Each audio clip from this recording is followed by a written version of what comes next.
Good evening, fam. Wherever you are, grow, love, transform, peace, love, and happiness to you and those that you love and care about, and those that you don't love. All right. Just finished this book, some good reading material if you're interested. All right. A lot of us are on that spiritual path. Some good knowledge in here. All right. Go ahead and check it out. Go ahead and check it out. The new book that I'm going to get into here tonight and tomorrow is this right here. Okay. Yeah.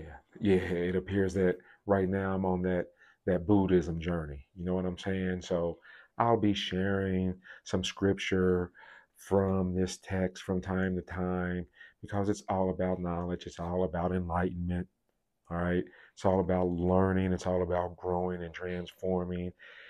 If I decide not to pursue this path full time, there is still worthwhile knowledge that you can glean from all spiritual texts. Okay?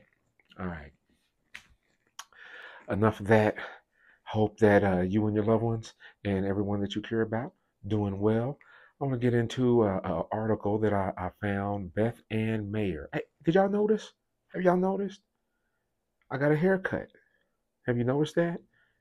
Yeah, I got rid of that. I was tired of picking it and going to the salon and you know what I mean, going to the barber shop, going to get it styled and landscaped and all that. I just said, hey, you know, God bless you to my ancestors, but I had to get rid of it. You know what I'm saying, Frederick? It had to go. But here are some phrases that make you, quote unquote, instantly unlikable, according to some psychologists. 22 phrases, all right? Let's get to it. That's common sense. Very insulting. It may be common sense to you. Doesn't mean it's common sense to everyone else. Number two, calm down. When you say that, you're invalidating someone's feelings. Who are you, first of all, to tell me to calm down and maybe something serious happened for me to feel this way, for my feelings to be justified? Telling me to calm down, fool. You calm down. Number three, relax. It's not a big deal. Once again, it's not a big deal to you. Folks get folks have some nerve, the audacity, the cojones to say, "Oh, it's not a big deal. Just calm down." No, man. Uh-uh. Trivializes the other person's feelings and makes them feel unimportant. All right, it's not a big deal. Number four, I'm just being honesty. Excuse me, I'm just being honest. Honesty is a worthwhile virtue, no doubt, but it often justifies harsh or unnecessary criticism, according to some of these psychologists. Okay, I'm just being honest. You know what I'm saying? You fat. Shit, I don't know what to tell you. I'm just being honest. Hmm. I tell it like it is. Yeah, you tell it like it is from your perspective. Whatever I'm telling it like it is, that's your perspective. Doesn't mean it's my perspective. You understand what I'm saying? Not, not decided by one person. All right, continuing.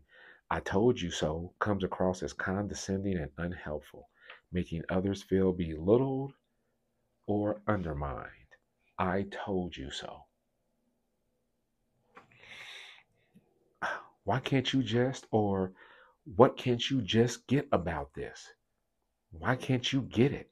All right, this phrase can come off as impatient and critical, suggesting the other person is being difficult and unreasonable. But I can just see it now. What don't you understand? I understand perfectly. You know what I'm saying? I'm just disagreeing with this shit. That's all. I'm talking about why can't you just get this? What can't you get? No offense, but and oftentimes what comes after that but, no offense, but those pants, those shoes, the way you talk, the way you wear your hair, the way you carry yourself, no offense, but you and your butt can kick rocks. Puts others on the defensive, makes them lose receptive or make them less receptive, excuse me, to your opinion, and does not give them time to emotionally prepare for the feedback. I don't care about none of that. No offense, but I don't want to hear it. Take that shit on. You wouldn't understand. How do you know? Once again, insulting. What makes you think I wouldn't understand? I'm intelligent. Man, you put it in terms, the right terms, I can understand anything. I don't care if it's quantum physics. I don't care if it's the highest degree of mathematics. You break it down, you can make anything understandable. Talking about you wouldn't understand. Insulting and exclusionary. That's what it sounds like. Insulting and exclusionary. I'm just on number 10. You ever have somebody say whatever to you? Whatever. Whatever.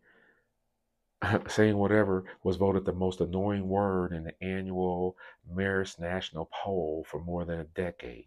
Comes across as dismissive, signaling disinterest and a lack of respect for the other person's opinion or feelings.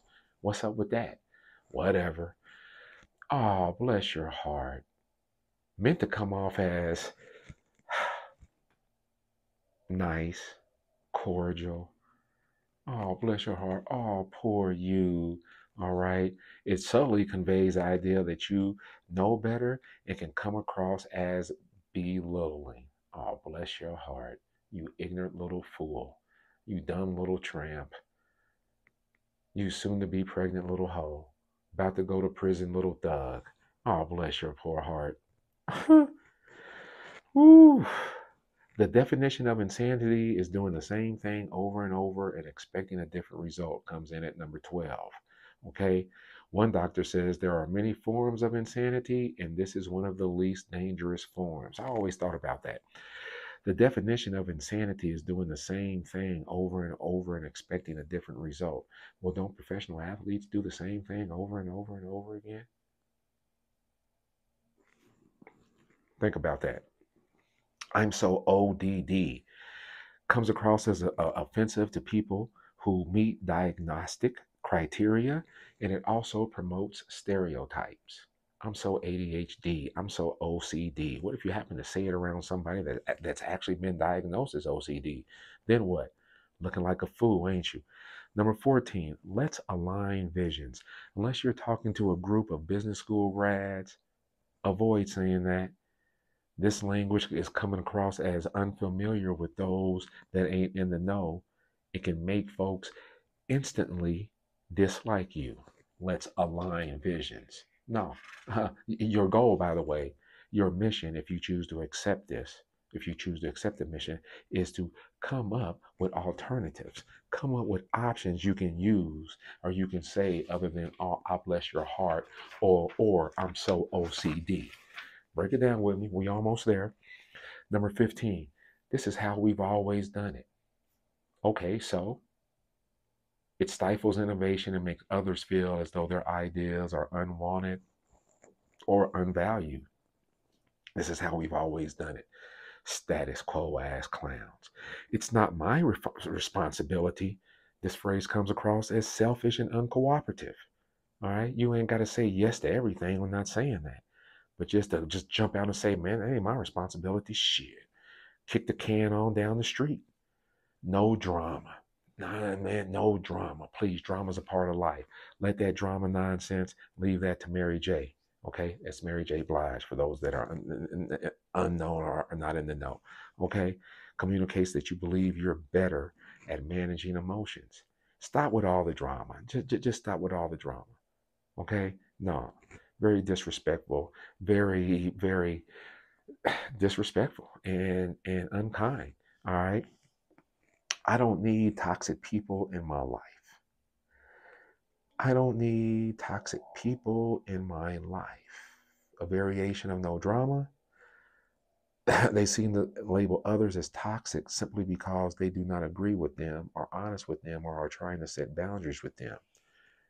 If I'm trying to set boundaries with you, or if I disagree with you, I'm toxic.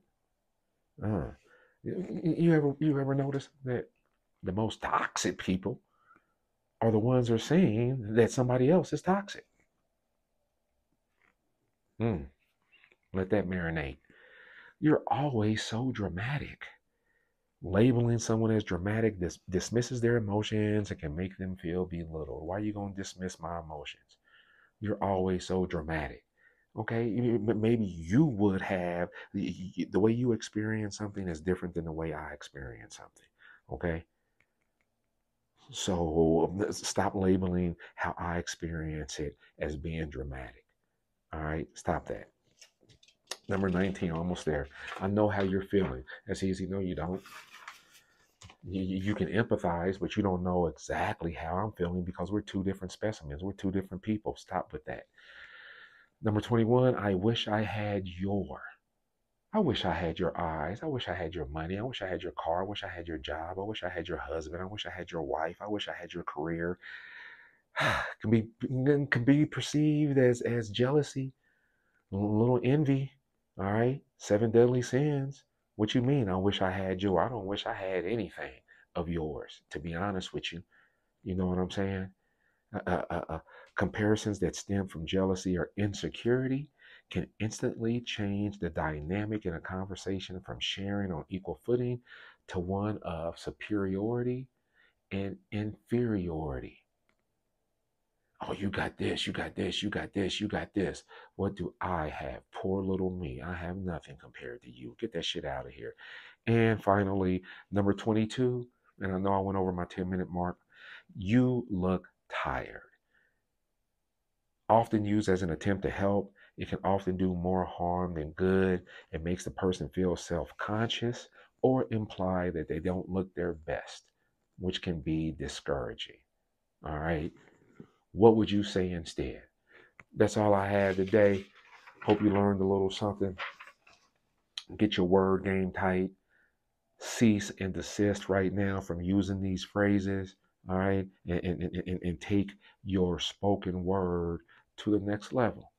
Until next time, y'all, grow, love, transform, like, share, subscribe. Peace, love, happiness, y'all.